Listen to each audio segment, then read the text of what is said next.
दोस्तों तो इस वीडियो में बात करेंगे एक और अपकमिंग मेन बोर्ड आईपीओ के बारे में।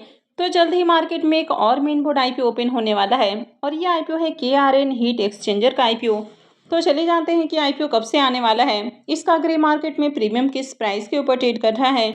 तो इससे पहले कि मैं वीडियो को शुरू करूँ, अगर आप इस चैनल पर पहली बार विजिट कर रहे हैं या फिर आपने चैनल अब तक सब्सक्राइब नहीं किया है तो चैनल को सब्सक्राइब कर लें और वीडियो को भी लाइक कर दें। तो सबसे पहले आईपीओ के डिटेल्स की बात करें तो आईपीओ 25 सितंबर से ओपन होने वाला है और ये 27 सितंबर को क्लोज होगा। आईपीओ में फेस वैल्यू 10 रुपये पर शेयर है, लेकिन अब तक आईपीओ के प्राइस बैंड और लॉट साइज अपडेट नहीं किए गए हैं कि आईपीओ में प्राइस कितने का होने वाला है और आईपीओ का लॉट साइज क्या रखा जाएगा। अब आईपीओ के इशू साइज के बारे में भी बात करें तो आईपीओ का इशू साइज भी देखने को नहीं मिल रहा है कि आईपीओ कितने करोड़ का होने वाला है। वैसे यहाँ पर अगर आप देखेंगे तो 1,55,23,000 इक्विटी शेयर्स रखे गए हैं और पूरे के पूरे जो शेयर्स हैं ये फ्रेश इशू के जरिए ऑफर किए जाएंगे, यानी कि फ्रेश इशू का आईपीओ होने वाला है। और ये मेन बोर्ड आईपीओ है तो कंपनी बीएसई और एनएसई के ऊपर लिस्ट होगी। आईपीओ में रिजर्वेशन पोर्शन को देखें तो क्यूआईबीज के लिए आईपीओ में 50% का पोर्शन है, रिटेलर्स के लिए 35% और एचएनआईज के लिए 15% का पोर्शन है। तो कंपनी के नाम को देखें तो कंपनी का नाम है KRN heat exchanger and refrigeration limited. तो जैसा कि कंपनी के नाम से ही देखने को मिल रहा है कि कंपनी हीट एक्सचेंजर बनाती है। तो ये जो कंपनी है ये फिन और ट्यूब टाइप हीट एक्सचेंजर बनाने वाली कंपनियों में एक लीडिंग मैन्युफैक्चरर देखने को मिल जाती है। तो company copper aluminium fins, copper tubes heat exchanger, water coil, condenser coil, evaporate coil, तो इस तरह की कंपनी प्रोडक्ट बनाती है।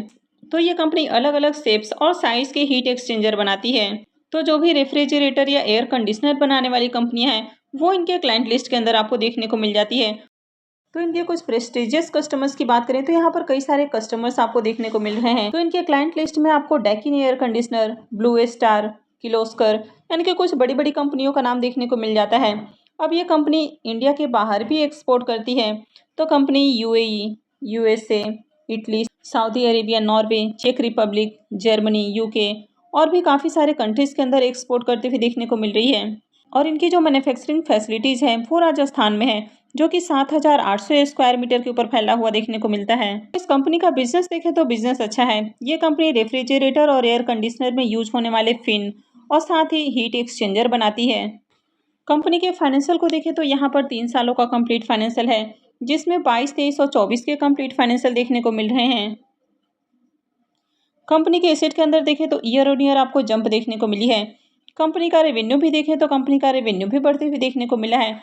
तो फाइनेंशियल 22 में कंपनी का रेवेन्यू जहां 158 करोड़ है, फाइनेंशियल 23 में 249 करोड़ और फाइनेंशियल 24 में 313 करोड़ देखने को मिला है। यानी कि 2 सालों के अंदर ही इसका जो रेवेन्यू है वो डबल हो चुका है। कंपनी के प्रॉफिट को भी देखें तो फाइनेंशियल 22 में कंपनी का प्रॉफिट 10 करोड़ है, फाइनेंशियल 23 में 32 करोड़ और फाइनेंशियल 24 में ये 39 करोड़ देखने को मिल रहा है। यानी कि फाइनेंशियल 22 से 24 के बीच में देखें तो इसका जो प्रॉफिट है वो 4 गुना के करीब देखने को मिल रहा है। कंपनी के नेटवर्थ को देखें तो कंपनी का नेटवर्थ भी साल दर साल बढ़ती हुई देखने को मिला है। अगर कंपनी के कर्ज की बात करें, यानी कि इनके जो बोरोइंग्स है, तो कंपनी का कर्ज भी पहले के मुकाबले इंक्रीज हुआ है, लेकिन कंपनी के ऊपर ज़्यादा कर्ज नहीं है, 59 करोड़ का कर्ज है। तो ओवरऑल फाइनेंशियल बढ़िया देखने को मिल रहा है, लेकिन यहाँ पर कंपनी के रिजर्व देखने को नहीं मिल रहे हैं। इसके आरओई को देखें तो 40.86 का है, तो आरओई काफ़ी अच्छा है। आरओसी भी 31.21 का है, तो आरओसी भी अच्छा है। डेट टू इक्विटी रेशियो 0.45 का है, तो ज़्यादा डेट नहीं है कंपनी के ऊपर। और रिटर्न और नेटवर्थ को भी देखें तो ये भी 29.68 का है, तो ये भी काफ़ी बढ़िया है। आईपीओ के ऑब्जेक्टिव की बात करें कि कंपनी आईपीओ से जो फंड रेज करने वाली है तो उसका यूज़ कहाँ करेगी, तो कंपनी इस फंड का यूज़ अपने होली ओन सब्सिडरी के अंदर करने वाली है और इसके अलावा जनरल कॉर्पोरेट पर्पस के रूप में यूज किया जाएगा। तो अब तक आईपीओ के price band, lot size update नहीं किए गए हैं, तो इसे ये नहीं बताया जा सकता है कि एक लॉट के ऊपर आपका कितना इन्वेस्टमेंट लगने वाला है। इस कंपनी में अगर प्रमोटर्स की होल्डिंग को देखें तो कंपनी में प्रमोटर्स की होल्डिंग 94.39% है और आईपीओ लिस्ट होने के बाद प्रमोटर्स की होल्डिंग कम हो जाएगी। अब आईपीओ के इंपॉर्टेंट टाइम टेबल की बात करें तो आईपीओ 25 सितंबर से, यानी कि नेक्स्ट वेडनेसडे से ओपन होने वाला है और ये 27 सितंबर को क्लोज होगा, यानी कि 3 दिन आईपीओ ओपन रहेगा। आईपीओ का अलॉटमेंट डेट 30 सितंबर होने वाला है।